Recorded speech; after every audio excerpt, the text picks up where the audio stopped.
ولا تجعل يدك مغلولة إلى عنقك ولا تبسطها كل البسط فتقعد ملوما محسورا.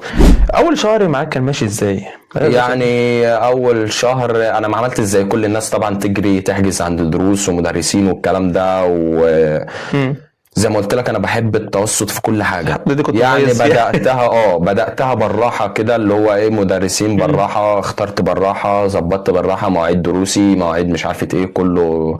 هي كانت في اول شهر مش متظبطه قوي، بس جت بعد كده ظبطت كل حاجه ومشيتها. في ايه قرانيه انا برضك تذكرتها لما انت قلت لي السؤال ده. ما شاء الله. بسم الله الرحمن الرحيم. ولا تجعل يدك مغلولة إلى عنقك ولا تبسطها كل البسط فتقعد ملوما محسورا. ما شاء يعني الله. ايه؟ ما شاء الله. يعني انت ما التوسط تسيبهاش والاعتدال في كل خالص حاجة. يا اما تعملها ما خالص. تسيبهاش خالص ولا الكلام ده تمسكها في خالص. المذاكره. الكلام ده في المذاكرة، في كل حاجة.